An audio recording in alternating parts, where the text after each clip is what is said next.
Faudra pas m'aider par hasard. Non? Là, t'es vraiment une loque. T'es vraiment qu'une loque.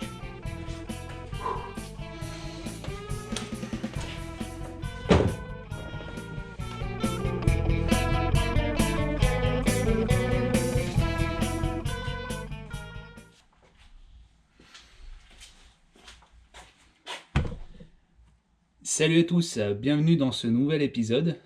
On va s'attaquer encore à un moteur Bernard, mais celui-ci c'est un modèle W110 moteur fixe. Pourquoi moteur fixe? Parce que il y avait des fixations, enfin, il y a des fixations pour justement pouvoir le fixer et alimenter ce qu'on veut, si circulaire, machine à traire.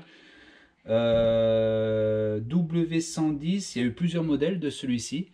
Celui-ci, je pense qu'il doit être début des années 1950, 50, 51, par là. Donc le but, c'est vraiment, avec le strict minimum, de le remettre en route et de le faire craquer correctement. Voilà. Allez, à la suite. Ce que je vous propose en premier, c'est tout simplement contrôler la compression plus l'allumage. Donc pour l'allumage, c'est très simple. Hop, on enlève la bougie. Tac, on prend la clé pour la bougie et hop, on la défait. On contrôlera aussi l'écartement. Ouais, mais pas bien noir. Non, ça va encore. L'écartement de l'électrode, je crois que c'est aux alentours de 6 dixièmes, si je dis pas de bêtises. Donc quelle de 0,6, on contrôle. Là on est pas mal. Là on est pas mal. Voilà.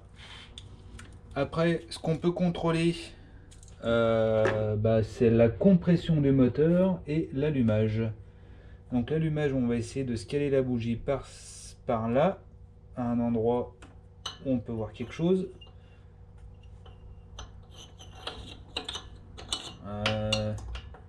Ça veut bien. Voilà, c'est de se la caler comme ça. On prend la ficelle, on se fait 3 tours de clé de contact. Bon, là, sur le film, on va peut-être pas bien voir. Mais moi, ce que je vais essayer de voir, c'est ça. Voilà. On a de l'étincelle, donc déjà c'est un début.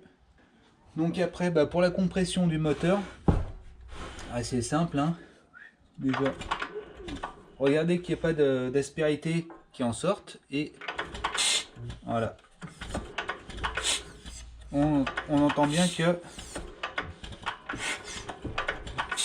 a de la compression. Donc voilà. Après, moi, ce que je vais faire, c'est tout simplement démonter le carbu et regarder qu'il n'y ait pas d'aspérité, de salissure dans la cuve du carbu, tout simplement. Allez, on passe à la suite.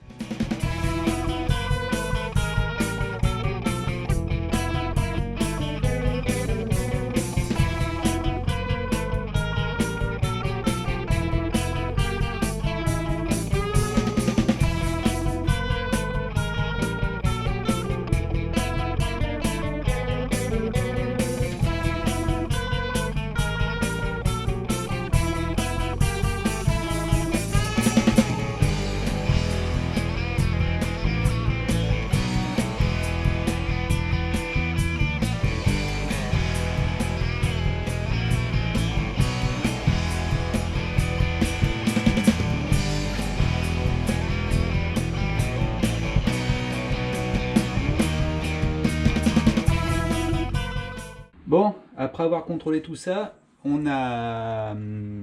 démonté le carbu.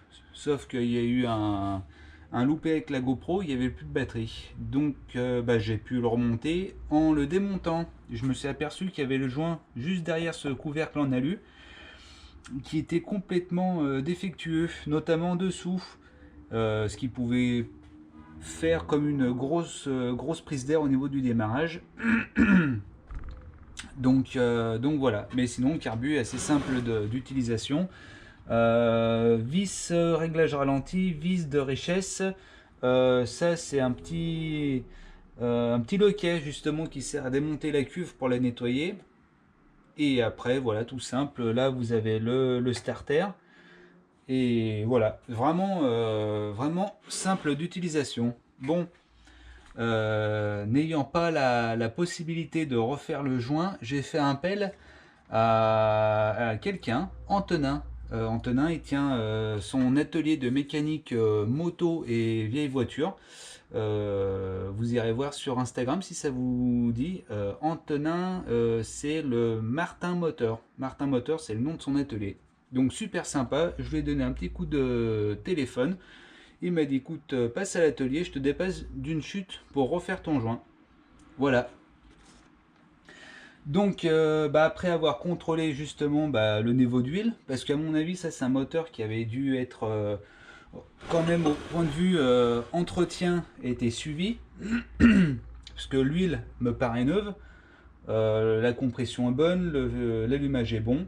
Donc et ben là c'est parti, on remonte tout ça et on essaye de le faire craquer.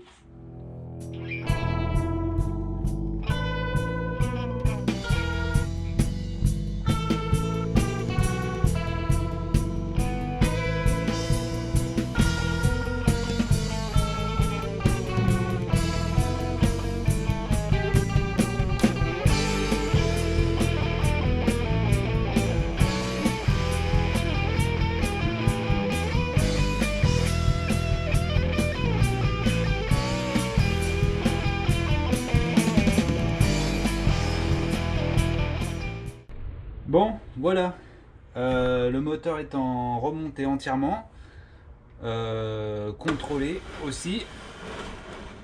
J'en ai profité aussi pour remettre un petit coup de jaune au réservoir. J'ai démonté le robinet d'essence qui était pas terrible. Il y avait une crépine dans le réservoir qui fait que toutes les impuretés peuvent être retenues par les crépines. Donc je l'ai démonté entièrement. Nettoyé aussi le réservoir à grande eau. J'ai remis de l'essence justement pour le rincer, pour éviter que l'eau, l'humidité stagne dedans. Voilà, donc là on va pouvoir le démarrer, ou essayer de le démarrer. Moi je propose qu'on le mette sur la remorque qui fera aussi certainement le sujet d'une prochaine vidéo. Mais voilà, c'est dans les clous. Et c'est là que l'autre dindon qui était posté là au début de la vidéo pourrait m'aider à le porter. Mais quand j'ai besoin de lui, il est jamais là. Donc on va se débrouiller. On va se débrouiller. Allez, je mets ça sur la remorque et je vous reprends tout de suite. Bon voilà, j'ai mis un petit serre-joint quand même pour le lester sur la remorque. Parce que là, je vous rappelle, c'est comme le motoculteur. On se rapproche des pratiquement 2500 chevaux. Non, je crois que ça doit faire entre 3 et 5 chevaux la bricole. Et bon voilà, j'ai laissé volontairement la vieille durite d'essence pour voir si l'essence arrive bien. Quelques litres d'essence et puis je pense qu'on peut se lancer justement à le démarrer.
va tourner.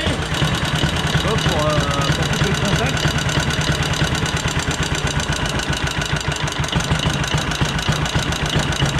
Je relâche, il repart nickel.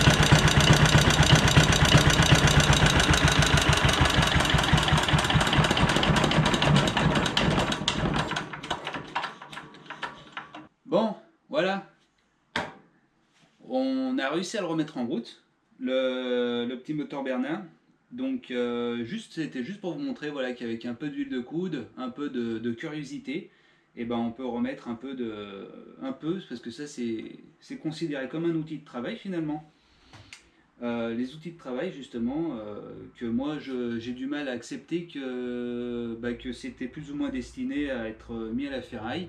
Voilà, donc j'espère que cette vidéo vous a plu. Et que si elle vous a plu, n'hésitez pas à vous abonner à la chaîne Sam Motors. Voilà. Donc le prochain sujet aura lieu normalement la remorque sur laquelle où je suis, qui est attelée déjà derrière le motoculteur. Voilà. Mais par contre, voilà, la remorque, ce sera vraiment une remise en état, contrôle des freins, roulement, voilà, et puis vernissage, mais vraiment un truc succinct, pas comme le motoculteur où c'était vraiment un truc un peu plus poussé, révision de la boîte, moteur, refaire le moteur, transmission, adaptation de différentes pièces mécano soudées notamment aussi. Voilà. Bon, si ça vous a plu, n'hésitez pas à continuer à la suivre sur la chaîne, et puis je vous dis salut, allez à bientôt. Tiens, d'ailleurs, c'est marrant parce que j'ai pas revu l'autre glandu là. En même temps, c'était un peu mettre la main à la pâte. Pas étonnant. Pas étonnant. Bon, si vous le revoyez, hein, n'hésitez pas à lui dire que c'est trop tard.